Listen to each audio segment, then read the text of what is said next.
But the troops also took time to celebrate, barbecue, and enjoy some downtime. And they certainly deserve it, let me tell you right now. And joining us on this Memorial Day in studio is Congressman Brian Bilbray. Yeah. Good morning. Thanks for being here today. Great to be home. Coming in so early for us. We do appreciate it. Some big plans for the day? A little event in Escondido, and then obviously up to the War Memorial on Mount Soledad, one of those things that we had to fight so hard to preserve a few years ago.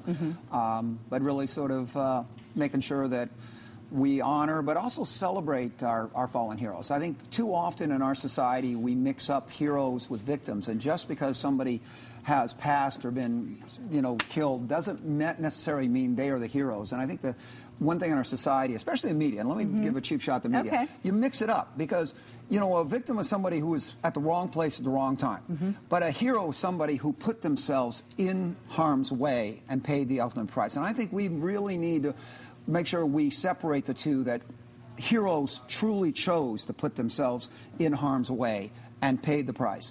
The end result may seem the same, but I think that we got to recognize that conscious decision to put yourself in harm's way is who we really want to honor on this day. What time is Soledad? Soledad, it would be about 1 o'clock. About 1 o'clock. All right.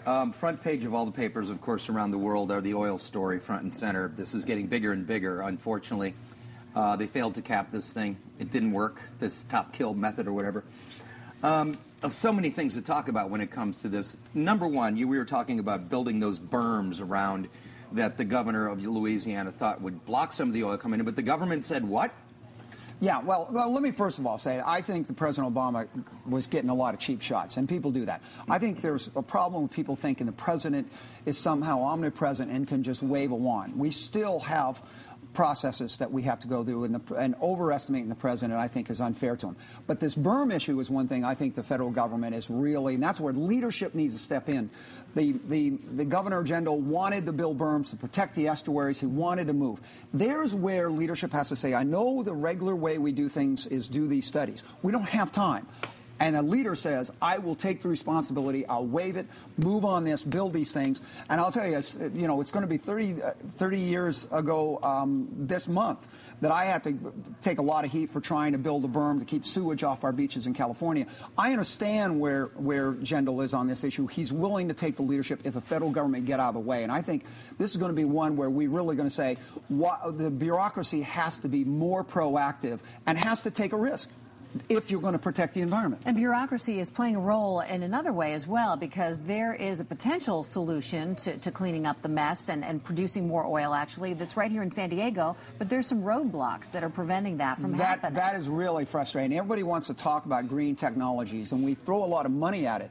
But the problem is we're not willing in government to change our regulations to make environmental options more friendly. I mean, let's face it, we even had at one time back in the 80s cities that didn't allow solar panels on the roof because they didn't like the visual blight. Here what we have is the scientists at Scripps here in San Diego developed a new algae fuel that produces gasoline, diesel, and Jetco. And they got all the great breakthrough, but because of California regulation, they can't produce it here. So they have to go all the way to New Mexico to do it.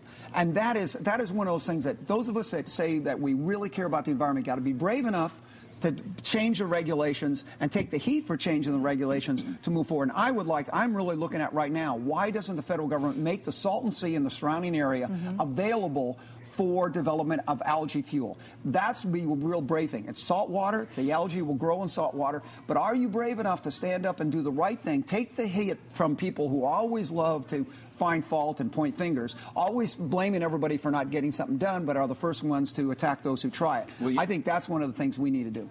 Well, you know what happens, obviously, when you have a huge story like this. People once again are reminded, wow, there's an urgency for alternative fuels. Maybe we should start looking closer.